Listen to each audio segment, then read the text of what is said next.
اعوذ باللہ من الشیطان الرجیم بسم اللہ الرحمن الرحیم۔ قرآن پاک کو درست کرنے کے لیے سب سے پہلے نورانی قاعدہ پڑھنا چاہیے، اور نورانی قاعدے میں سے سب سے پہلے یہ جو حروف تہجی ہیں، یہ 24 حروف جو ہیں، ان کو یہ اگر درست ہو جائیں تو پورا قاعدہ درست ہو جائے گا، اور پورا قاعدہ اگر درست ہو جائے تو پورا قرآن پاک درست ہو جائے گا۔ دیکھو ناظرین، قرآن پاک حفظ کرنا لازم نہیں ہے، فرض نہیں ہے، مگر قرآن پاک کو درست پڑھنا ہی ہم پر لازم ہے۔ ہم حیثیت مسلمان پر یعنی لازم ہے کہ اس کو قرآن پاک یعنی وہ قرآن پاک کو یاد کرے، سیکھے۔ حدیث کا مفہوم ہے کہ سب سے بہترین شخص وہ ہے کہ جو قرآن پاک سیکھے اور دوسروں کو سکھائے۔ تو پہلا سبق آج ہم شروع کرتے ہیں یعنی الف سے، کہ الف تین حرفی لفظ ہے۔ الف یعنی 3 حرف سے بنتا ہے، تو الف اس کو لمبا نہیں کریں گے، الف نہیں بلکہ الف۔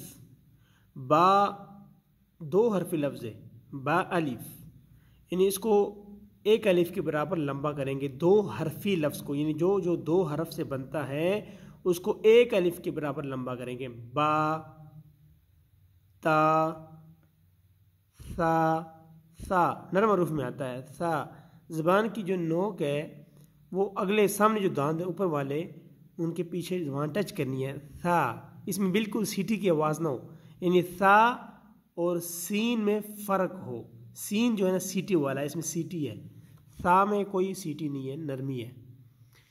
جیم 3 حرفی لفظ ہے، جیم یا میم، یعنی 3 حرف سے جو لفظ بنتا ہے اس کو 3 حرفی لفظ کہتے ہیں۔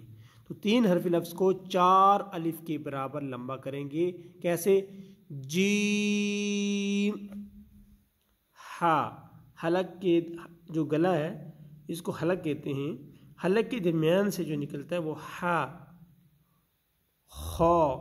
خا موٹا ہے، یہ موٹے حروف میں آتا ہے۔ جو گرین لفظ آپ کو نظر آ رہے ہیں، یہ جو گرین لفظ آپ کو نظر آ رہے ہیں، ان کو موٹا پڑھنا ہے۔ کیسے پڑھنا ہے؟ موٹا ادا کرنا ہے۔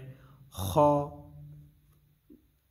ہا اور خا یہ 2 حرفی ہیں۔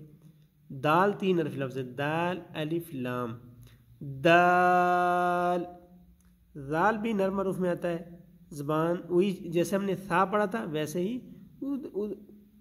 اسی طریقے سے زال۔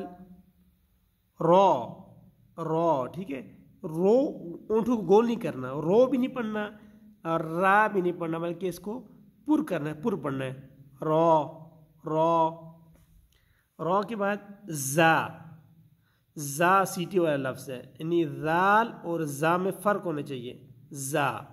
تو ناظرین، آج ہمارا جو پہلا سبق ہے وہ اتنا ہی ہوگا، اور ان الفاظ کو آپ درست کریں، اور انشاءاللہ نیکسٹ ویڈیو میں جو آگے سبق رہ گیا، کیونکہ ہمارے ہاں انٹرنیٹ کی پرابلم ہوتی ہے، انٹرنیٹ ویڈیو یوٹیوب پہ اپلوڈ نہیں ہو سکتی، پھر مسئلہ بن جائے گا ہمارے لیے۔ تو انشاءاللہ آئندہ جو نیکسٹ ویڈیو ہوگی اس میں پورا سبق ہوگا۔ تو ابھی اجازت چاہوں گا، دعاؤں کی درخواست ہے۔ اوکے، اللہ حافظ۔